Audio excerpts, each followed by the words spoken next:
Hello and welcome to Dialogue.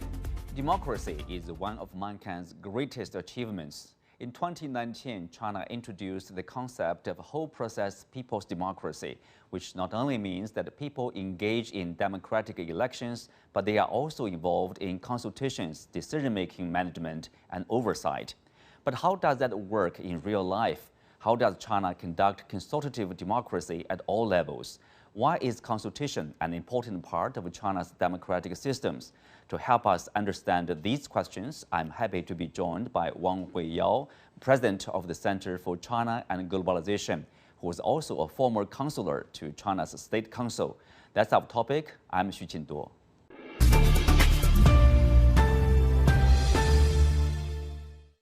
Welcome to the discussion, Huiyao. China calls its own political system as a whole process people's democracy. So tell us, what does that mean? And particularly, whole process element, what is that? In particular, if you compare that with, say, Western style democracies. I think that the whole process democracy that China has been practiced for so long is that really it divided into several areas. First, I think they have an election process.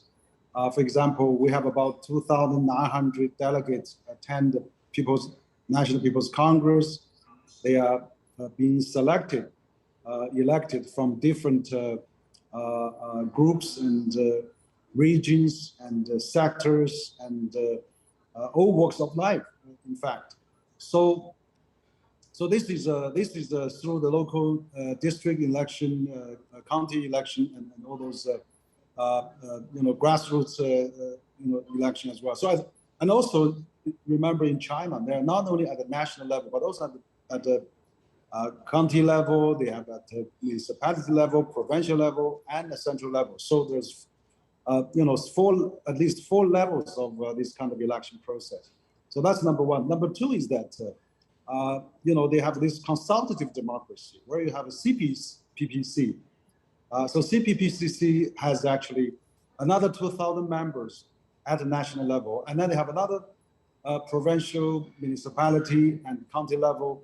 Altogether, there are hundreds of thousands of delegates, members of CPPCC across China, plus hundreds of thousands of delegates of NPC at different level across China. So they are actually, every year they have devoted a 10 days time, come together to debate and deliberate and also to propose and to pass the new laws, regulations, and all the exercise they are going through. So this is very important. Particularly the consultative democracy also involves 8 democratic parties.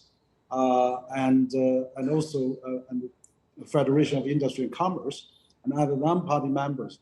So they are making proposals, making recommendations, making suggestions at all time. But then, particularly during those political season, there are thousands of proposals, ideas has been collected. So those are really a great way of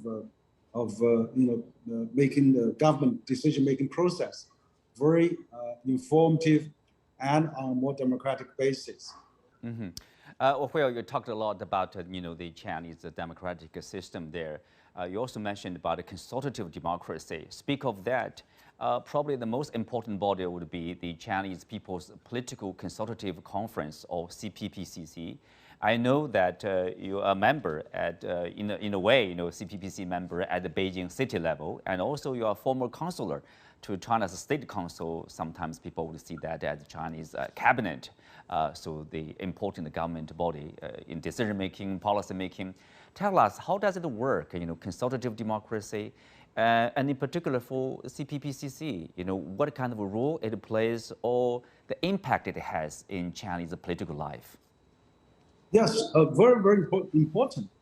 I can give you some examples of that. For example, I was, in the Beijing CPPCC committee, and I was a member of CPPCC, member of Beijing. So during my time there, and for example, Beijing proposed going to build an international exchange center. So, but then, the government have a plan for that, have an objective for that, but how to achieve that? then the Beijing municipal government really comes to the CPPCC members to form the concrete recommendations. I remember I was leading one CPPC group at Beijing CPPCC committee, and then we started this potential of Beijing becoming an international exchange center. We talked to embassies, we talked to multinationals, chambers, different departments of Beijing municipal government, and also think tanks and NGOs and all the sectors involved. Collect their ideas and through consultation on how to build Beijing into an international exchange center. For example, we said we should attract global talents, we should relax the visa, issue more green cards, we should have the foreign schools, have more foreign schools and have more foreign hospitals and to help accommodate all those foreign joint venture stuff. So that was really a great process we've gone through. And then the CPPCC Beijing committee has come up with a strong recommendation based on our half year of analysis, research, consultations, site visit, all those things. And then we put up the proposal to the Beijing municipal government. Mm-hmm. Well, Huiyao, every year in March, an important political season for Chinese political life, we have two sessions. One is for CPPCC, another is for NPC or National People's Congress. How is it different from CPPCC? For overseas viewers, probably they're not that familiar. Like, what is the rule of NPC? How is it different from CPPCC? Yeah, so CPPCC is an advisory body. Composed of over 2,000 CPPCC members. Their main mandate is to really making proposals, making recommendations, making studies, making research, making all those ideas that really work for improving the policy process. So they engage with government officials, they be in liaison with the sector or community they represent, and they interact with the government officials. So CPPC, mainly function as an advisory body, but the NPC is really, as more jurisdiction, is elected by people in the different district, different township and society, and all the government has to be assigned to a certain district to get elected, and then they are actually also have a standing committee for the NPC, and then there's every year they're going to pass dozens of laws and regulations that the NPC felt is necessary. So if the ministry or member of certain groups wants to pass in a law, they have to propose to NPC, and there's a debate among the standing committee members, and then there's hundreds of them, and then they have to put it for discussion, consultation with different groups. They also conduct hearings and doing all those exercises. And finally, they pass in the law. So I think, it's a law-making body for NPC, and CPPCC is an advisory body. Well, Huiyao, I guess, people are more familiar with the urban life and how it works, the political system in the big cities, in urban area. What about the grassroots level, consultative democracy, for example? How does consultative democracy work at the township, county level, or even at the village level? Yeah, that's something I think China has been very proud of and has been practiced for many years. Actually, there's a village level election. For example, the village head, or sometimes even village party secretary, it was basically through the ballot. It has to be voted at a grassroots level, and it was not by appointment. It was really, somebody in the village has high reputation, has a good, have done a lot of good things for the community. Is a very respectful person, seniority, and many factors supported by the people in the village. So people like that got elected to the village head or village party secretary, which they can really led the villagers to really working on all those, no matter it's farming or it's sideline business and all the things. So that's how this system is working in China. Is that at the grassroots level, it was every village head was elected, and of course, if this village head is doing something wrong or really, have committed a lot of corruption, then there's a party discipline and the government discipline department look them over at county or village level, township level, for example. So I think in general, if it's just regarding the economic and daily and all those culture and all those livelihood of the daily life, they just make their own decisions. There's a highly autonomy for those village heads and even township heads. So I think that system works well. I mean, thousands of years. The family tree, the family seniority, relatives in the village that all support, and so you have to really the moral, the Confucius culture that you have to really do a good person. You have to be really a good example, and then you have to lead by example, and all those things that contribute to the high expectation of the villagers, and then they entrust the people with the responsibility of managing day-to-day business. And also, one of the modern features that if the village cats can improve the livelihood of the villagers, can lead them out of poverty, that's a very important criteria. So that's how it works in the rural area, I think. But of course, up they go, and then they come into the election process of NPC delegates. Mm-hmm. So there's even now the fast delivery board have NPC delegates for them, and right. So I think we need to increase their percentage. I think representing all those people in the rural area, we need the rural area percentage increase for many of these sectors like that. Mr. Wang, thank you for your insights. Coming up next is my previous interview with Dr. Victor Gao Zhikai, Chair Professor of Suzhou University, about China's whole process democracy.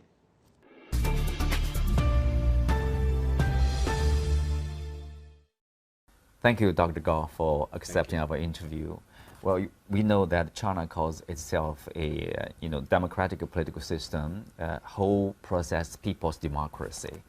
So tell us, what does it mean? And whole process, this element in this concept, especially what does it refer to? How it is different from, say, Western-style democracies.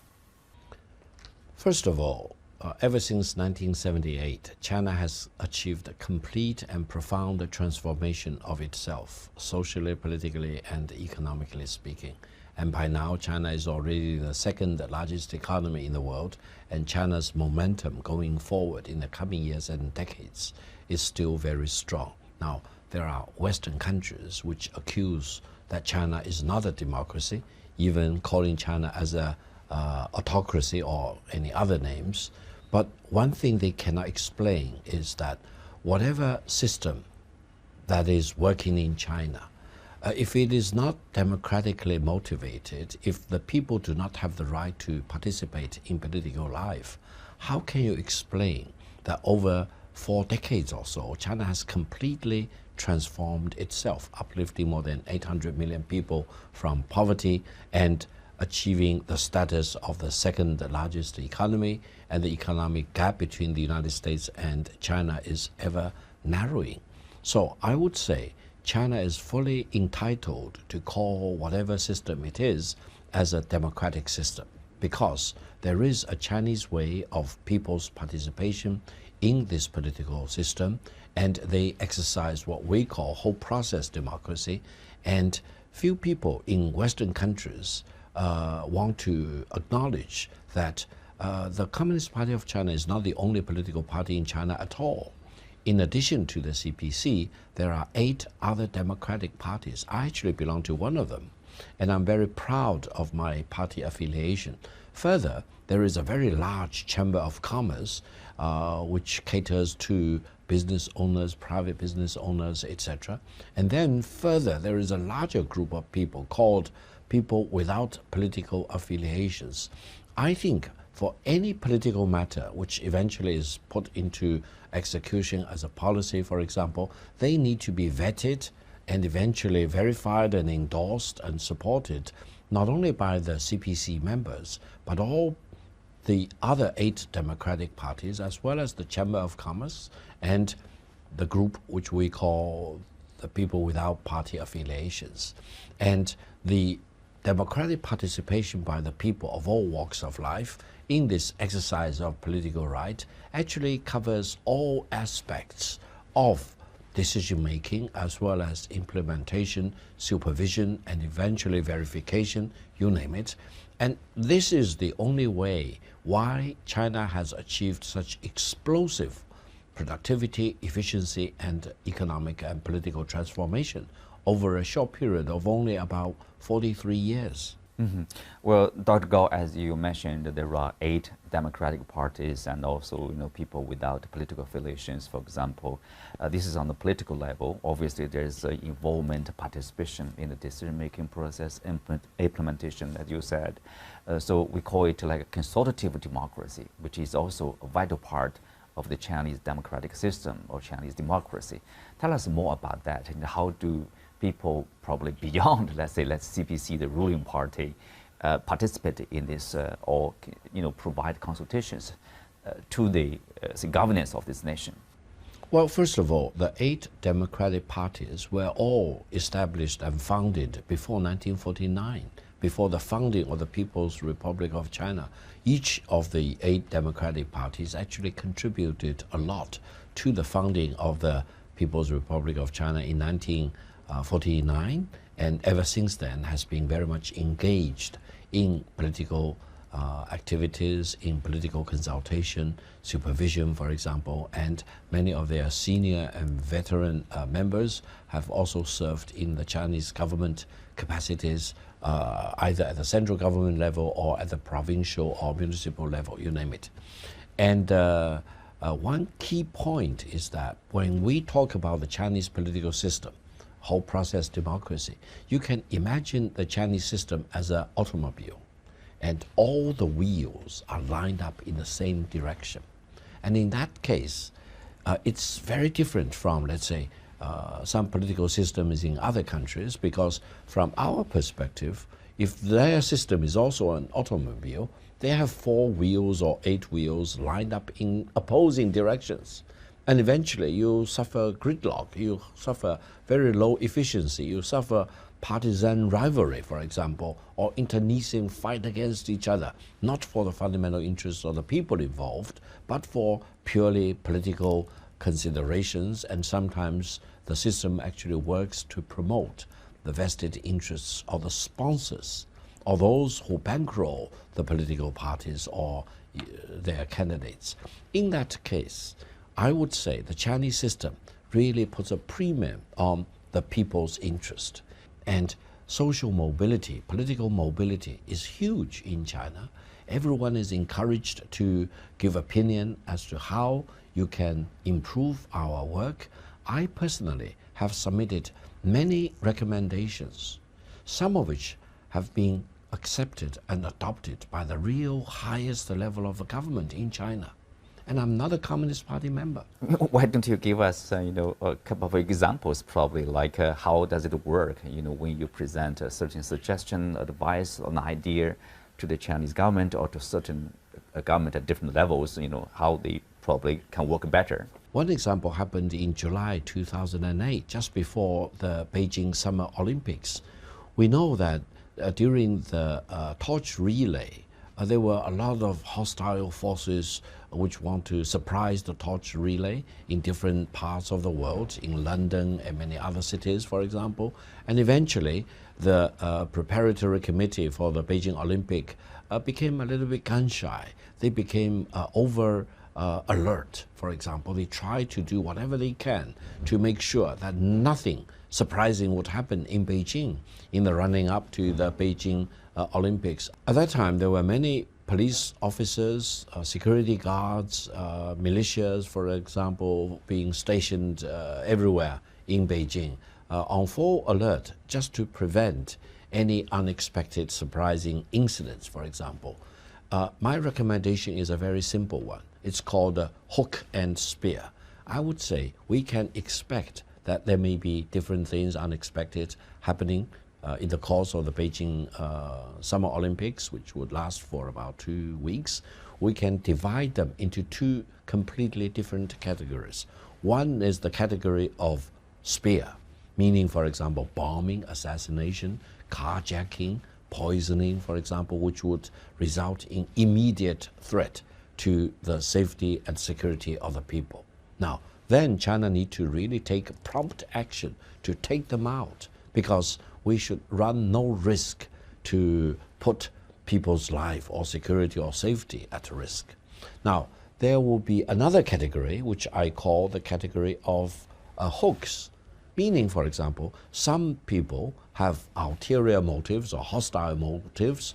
They would try to instigate a particular event. For example, they would wave banners, they would shout slogans, they would call something which would step on the red button issues of China, try to antagonize the relations. And then, if the police officers or the security guards spring into action without, for example, due moderations, there will be a scuffle, there will be a physical fight, for example. And then there will be foreign journalists or media people already being hidden somewhere. They will take a full view of what's happening, and then they will blow the whole situation out of proportion in international media, depicting China as a bully against, for example, these protesters, etc., even though the protesters would not have obtained any legal permission for the kind of protests they would be engaged in. Now, this proposal is very straightforward, dividing whatever that may be expecting to happen during the Beijing Summer Olympics into the hooks or the spears, and eventually it was adopted. And as a result of that, actually China avoided more than a dozen incidents which have been characterized as hook incidents, and China did not overreact to that. China was very patient. Police officers held their hands behind their back, for example, tried to wait out, because for the hook events or incidents, you don't need to rush into action to take them out at all, because given time, given patience, for example, they may take care of themselves. They will not spell the end to the glories of the Beijing Summer Olympics. And I'm so proud that a proposal like that will be adopted by the highest level of the leadership in China, including the party and the government and the military and the police officers, for example, and leading to very smooth execution of the Beijing Summer Olympics without major incidents impairing on the success of the Beijing Summer Olympics. I'm also very delighted that this proposal was put into use for many years after the 2008 Beijing Olympics. Some leader called me a scholar mobilizing millions of soldiers and police officers in China for the great successful conclusion of the Beijing Olympics. Now, this is just one of the many things that I've been doing over the years. I've submitted so many different proposals, big or small, long and short. Some of them have been adopted. Many of them didn't generate immediate impact, for example. But this is exactly what I, as a member of a Democratic Party, and thousands of other members of the Democratic parties and members of the Chamber of Commerce, people without political affiliations, take great pride in doing. We do not do this for our own benefit. We do not do this to satisfy our own intellectual curiosity. We do this for the benefit of the whole nation. Well, that's right. Speak of this, whole process of people's democracy. Say, oh, there's election, there's implementation, governance, and then there's supervision. In China, we call it democratic supervision. Tell us something about that. How does it work? Well, if you look at the composition of the NPC delegates versus the CPPCC members, there are several key differences. First of all, for the NPC delegates, most of them, or many of the majority of them are Communist Party members. And they are, for example, important government ministers, governors, party secretaries in different provinces, etc. They are chairmen of the large state-owned enterprises, for example. Each of them carries a lot of responsibility and portfolio when they serve as NPC delegates. Now, for CPPCC, it's very, very different. More than 60% of the members are not Communist Party members. More than 60% of the CPPCC members are either Democratic Party members, Chamber of Commerce representatives, or people without political affiliation. This makes a lot of difference because the CPPCC members have less restrictions and less limitations. They actually have greater flexibility. They can raise different voices. They can really alert the government to pay attention to extraordinary issues which may not be detected or did not surface in a timely manner. Therefore, I would say CPPCC and its members have greater flexibility in formulating their recommendations and opinions. Now, on the other hand, NPC delegates would eventually decide on the legislative work. CPPCC members mostly just serve in advisory or consultative capacities. They themselves are not decision makers. However, in the Chinese way of democracy, making a decision, adopting a law is only part of the equation. Because before you adopt the law, you need to solicit views from all walks of life. And once the decision is made, in terms of its execution, for example, an implementation, you need to supervise the implementation. You need to detect whether there is any corruption, whether there is any distortion, for example, whether there is any aberration in the execution. Now, this is where CPPCC members really kick in, because they can look at the same situation from different angles without institutional limitations or restrictions, and they can talk to their constituencies. Anyone in China can walk up to a CPPCC member and say, yes, gentlemen, or yes, madam, I want to ask you to reflect my concerns on particular issues. I want to raise my concern about corruption in certain quarters in China. I want to make sure that this particular policy can be revised or amended for better benefits. So the CPPCC members are not only working in their own personal capacities, they can be a funnel of information and feedback from all walks of life in China to the highest level of decision makers and the government and party officials. This is the dynamics of the Chinese way of doing things, and this is what we call whole process democracy in China. Thank you, Dr. Gao. Thank you for speaking with us.